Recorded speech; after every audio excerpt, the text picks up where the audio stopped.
Hi there, my name is Sue and welcome to Miller's Laboratory. Today I'm going to be starting a new project that I am going to call Head Start Journals. And let me show you what I have here. I have about 50 or so of these vintage Reader's Digest books that have these really interesting covers. This particular one is from 1958.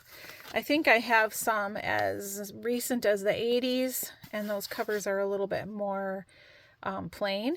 But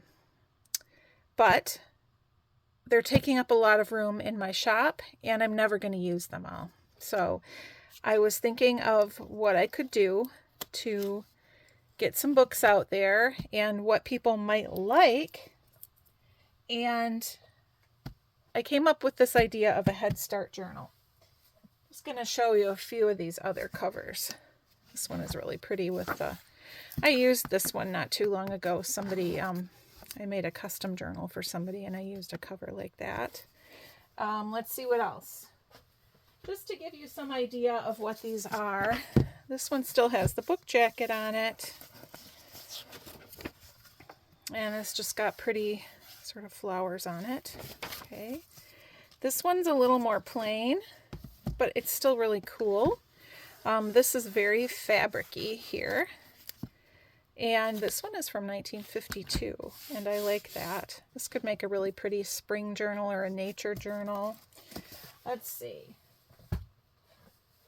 There's this one with the swirly lines, and I've got this one with the polka dots and the branches, which is lovely. And let's see. I mean, this is just a sampling. Okay, that one is kind of cool. I've got it upside down. 1959 on that one.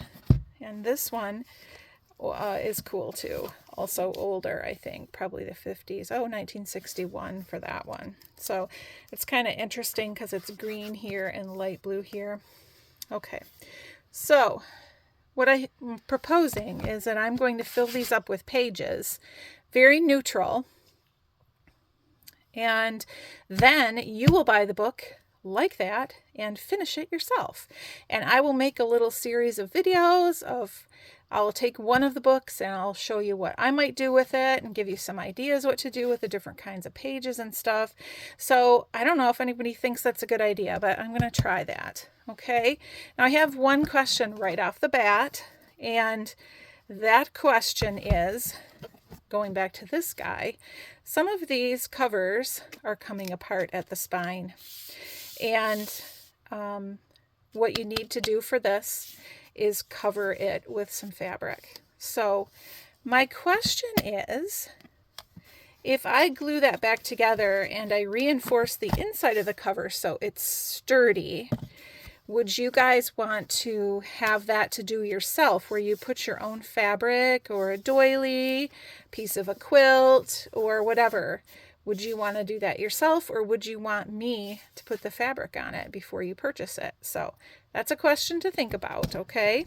And I can do it either way, but I'm going to do it the same way. So just let me know in the comments what you think about that. I kind of think it would be more fun for you to choose fabric that goes with your theme. That's kind of where I'm leaning, but we'll see what you think. All right. So what I will be doing is gutting all of these books. This one's got a pretty gold edge on it. I don't think they do that anymore. And when you purchase the book, I will send you the end paper that gets taken out on both sides, because you might want to use that in the book if you want to. And I will also send you the title page, or this page that has the year on it, so that you can put that in your book. Even if you wind up covering up the spine, you can still look back and see how old the book was, which I just think is kind of fun. So, all right, so let me just gut one of them, and then I'll show you the papers that I've picked out, And I have so many of these that I think I'm going to do them in batches of about 10. So, sorry, I really can't do that on camera very well. So the first, I've got papers picked out for the first 10 and for my, my example one, and then we'll go from there. So what I'm trying to do here is get in there and cut the pages out without wrecking the spine any more than it already is. There we go. So I don't know, you know, this is not a difficult process, and a lot of you probably already make your own journals and you already know how to make a cover and everything. So it's not like you need a head start because you don't know how to do it. But I still thought it would be fun to have like just a selection of somebody else's papers to use, because you know we all have our collection, and when you buy an old book or something to use the pages, you've got a lot of pages to use, and then you keep using them over and over in your book and you kind of get sick of it. So see how that came apart? That's okay, because we're going to fix it. But that's not surprising because these older ones are really brittle. Okay.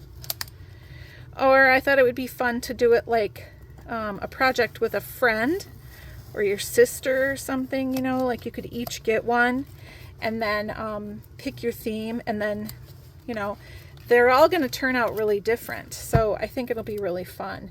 And I'd love it if people would even like post pictures or make a little flip through of their Head Start journal and, you know, hashtag it for me or something so I could look at it. Okay, so we definitely want to save this, and I'll just put that in there too because it's a nice blank paper you can use, and we'll put this one in there too. I mean, I don't really know how much of it you would want. This has the name of the books, the stories that were in there. I don't think you care about that too much. All right. So let's take that out. So we've got this little bundle of papers that would come with this journal. And obviously this one needs some big repairs. But what I will do is I will, if I'm not covering the spine on the outside, I am going to cover it on the inside here. And I'm just going to use some white, nice cotton fabric. Cover this, you know, as you do. And then stitch right through the spine. And then when you glue your whatever you want on the outside, it will cover that up, the stitching. As much as you want to, anyway. You don't have to cover it all. But this particular one you're going to want to cover because it's cracked. So, all right. So I'm going to set that aside. And then let me just show you the papers that I've picked out for this first batch. And then I got work to do, put those journals together. So I will flip through them. I'll do another video after they're done and ready to sell. Okay, but let me show you what I've picked out here. I thought I would use 8 papers in each signature, which will give you, let me see, 8 times 4 times 5. So you got like 100 and, I don't know, 200 pages? I don't know. I can't figure it out right now. Because if you have 8 pages, it's going to be 4. 1, 2, 3, 4.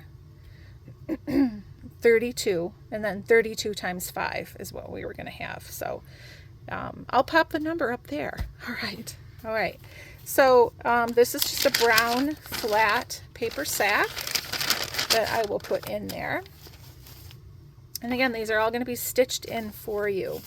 This is a really nice quality envelope. Be stitched in.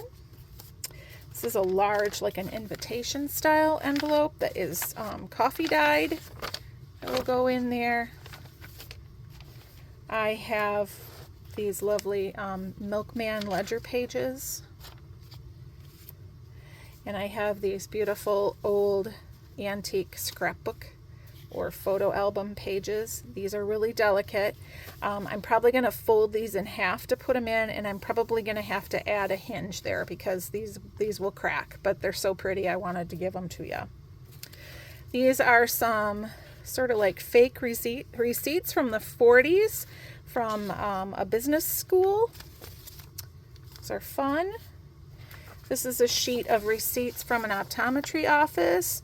This is the office where I used to work. These are really old, and this doctors have retired, so they're not in business anymore. This is some lovely needlework patterns. If you watch me, you've seen me use this before. This is pages from, these are minutes from meetings of the Knights of Pythias or Pythias. Not sure then how you pronounce. These are from the 30s. They have handwriting about on half, and then the other half is plain, so those would be nice for writing on or whatever. Let's see. Then I've got some different unique little book pages here to use. And I have an avalanche over here. This is, looks like French, little tiny, really nice feeling paper. This is some German. This is in English. This was a story, but I just liked how pretty and ambery brown that paper turned. It's a little bit crispy, but I like it. This is a really nice quality paper. This is in English, but this was an old book. That was a quite old one. This is from the Palmer method of business writing, and this is, I think, from the 40s. So you'll get one of those. This is just a really interesting old book that I've picked up somewhere that has a list of merchant vessels, like ships. Music. This is not a really old book, but I like the little binding holes on there, so I will definitely keep those. And this is church. This is religious music page. This is from an old stamp collecting book where there was a country, and then you would put the different stamps on. There are no stamps on any of these. They're just plain. Some more music. Again, that sort of brownish, pretty color. This is from 1936. And then these are more plain papers. This is some kind of vintage, huge box of refills that I got for a little binder. This is some vintage old stationery, really nice feel. It's like a laid, like a linen finish. This is green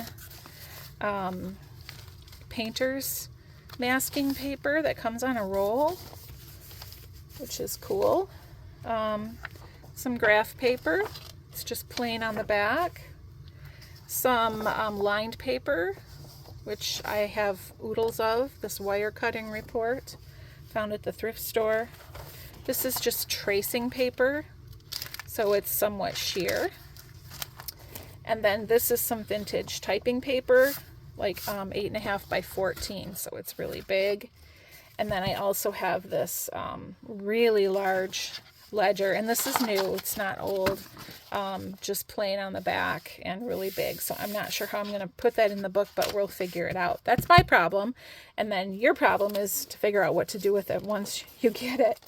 All right, so if you were counting, that probably you'd notice that wasn't enough pages.